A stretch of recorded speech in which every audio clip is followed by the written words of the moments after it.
Schweden rüstet auf, denn Russland droht. We're defending democracy, human rights and the Swedish flag. Ja, Schweden ist Mitglied in der Europäischen Union, aber nicht in der NATO. Ein echtes Wahlkampfthema. Soll das Land die historische Bündnisfreiheit aufgeben? Und wie sehen das die Leute hier auf der schwedischen Insel Gotland? Das versuche ich mal rauszufinden.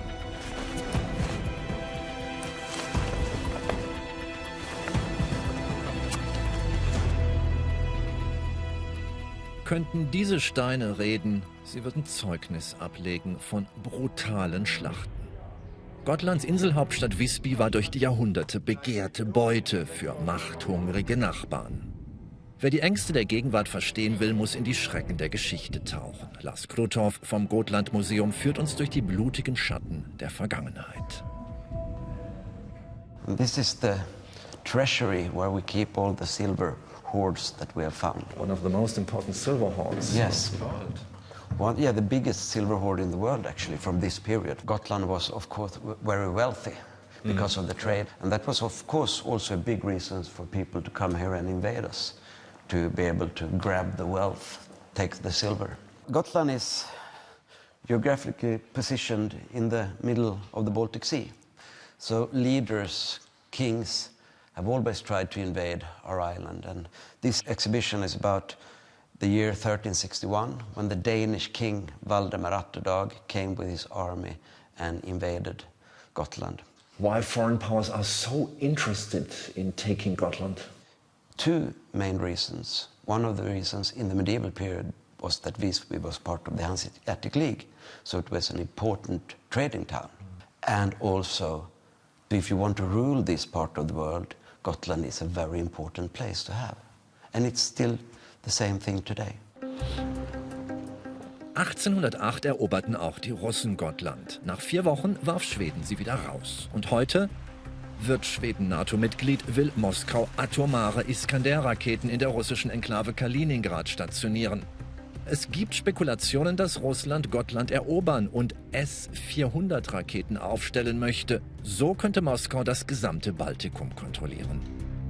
Russland hat Schweden mit politischen und militärischen Konsequenzen gedroht, falls das Land der NATO beitritt. Ich bin auf der schwedischen Insel Gotland, die liegt mitten in der Ostsee. Und ich frage mich, was die schwedische Regierung tut, damit dieses Stückchen Erde sicher bleibt. Ich habe eine Verabredung mit Soldaten.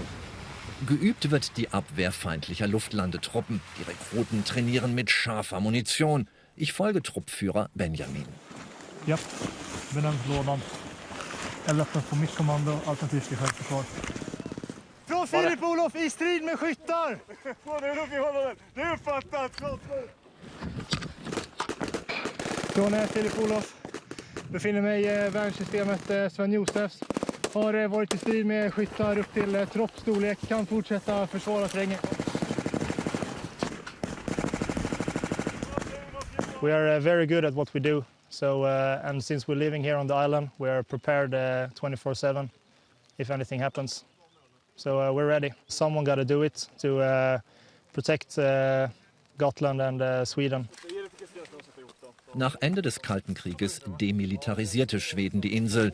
Doch als Russland 2014 die Krim besetzte, bewertete die schwedische Regierung die Gefahrenlage für Gotland neu und stationierte mehrere 100 Soldaten. Jetzt wird erneut nachgerüstet. I would love to have more air defense. I would love to have more tanks. I'm an armor officer. I always want more tanks. But I need to stress that we are building that capability right now. What we are doing, we have a high readiness on Gotland. Gotland can be defended and will be defended. Die Regierung in Stockholm überprüft derzeit alle Aspekte ihrer Sicherheitspolitik. Mitte Mai soll das Ergebnis vorliegen. Putins Krieg in der Ukraine hat einen Stimmungsumschwung in Schweden und Finnland bewirkt. Waren beide Länder jahrzehntelang stolz auf ihre militärische Bündnisfreiheit, so zeichnet sich nun eine klare Mehrheit für den Beitritt zur NATO ab. Nachbar Norwegen ist bereits im Bündnis. Nach einem großen NATO-Manöver, an dem auch schwedische Soldaten teilnahmen, schaut Norwegens Regierungschef Støre bei seiner schwedischen Amtskollegin Andersson vorbei. Sie war lange gegen einen NATO-Beitritt. Und heute? Russia issued an alert, a threat towards your government not to join NATO.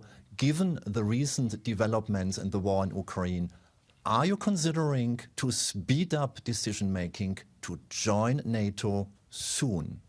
The thing that we're all fighting for, peace in Ukraine, but also for the European security order.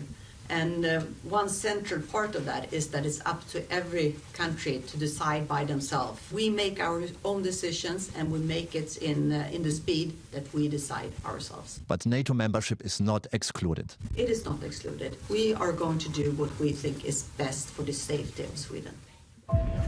Starke Wikinger, die sich aus eigener Kraft verteidigen, das traditionelle Selbstbildnis vieler Schweden verblasst. Was hält der außenpolitische Sprecher der Oppositionspartei Moderaterna von der in Artikel 5 des NATO-Vertrages festgelegten Beistandsgarantie? Sir, is Sweden still safe without being member of NATO? No. Why? Because we really need to have the cooperation inside NATO with the Article 5, with common defense planning. So therefore, Sweden is an unsecure nation without NATO. When Sweden will join NATO? Well, I hope that we can have a voting in the parliament already before summer, so we can also join as an incoming country to the Madrid summit in late of June. Can you rule out any kind of military action from the Russian side against the Baltic states, against your state, against Gotland, which is a Swedish island in the Baltics? No, and that is the reasons why we need to join NATO. Ich habe mich zu einem Rendezvous mit Mord in der Tiefgarage ihres Wohnblocks verabredet. Die Hausverwalterin hat die Schlüssel für den Luftschutzbunker. Seit dem Kalten Krieg ist Schweden ein Land der Bunker und die werden jetzt entstaubt. Denn Russland simuliert Luftangriffe auf die Hauptstadt. Det här är då för ventilationen i skyddsrummen och sedan så har vi tunnor bak som är för vatten och för toaletter. Och de här balkarna då, de är för att mellan golv och tak ska de monteras så att det blir stadigare. Der Kalte Krieg ist wieder da, begleitet von diplomatischer Eiszeit zwischen Ost und West und einem Schneesturm auf Gotland, wo ich mich mit dem Chef der Zivilschutzbehörde verabredet habe. Putins Überfall der Ukraine hat auch seinen Arbeitsalltag verändert. We sent out a message to all our managers a couple of weeks ago when the war started that they should be stocking up on vital parts that's needed for our community. It could be medications, fuel, and of course chemicals needed for water management. Die Behörden Finnlands und Schwedens haben Infobroschüren an die Bevölkerung ausgegeben, in denen steht, wie man sich im Kriegsfall zu verhalten hat. This is some basic information what you should do when if Sweden's attacked. Here you have a tick list actually. Yeah, this is a tick list. You need potatoes, cabbage, carrots, eggs at home, for instance. Of course, heating and communication. You should have a radio. Liedermacher Bo Alberts nimmt mich mit zu seinem Tonstudio. Neulich hat er bei einem Benefizkonzert für die Ukraine gesungen. Bo kennt die Menschen auf Gotland. Wie reagieren sie auf die Drohung aus Moskau? Warum wollen die meisten jetzt doch in die NATO? You're frightened if you stand alone, you can be attacked. That's of course. And while the war is coming to Europe, it's closer to you, and then it's more reality. And the other thing is that if someone says to you that you're not allowed, it makes you persistent. Okay, if you say we're not allowed, we're gonna do it. Bo Alberts ist eine Art singender Philosoph des Alltags.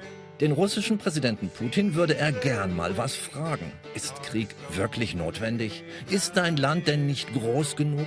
Die Menschen brauchen inneren Frieden, glaubt Bo. Dann gäbe es keinen Krieg. Nirgendwo. Rolling on to the shore.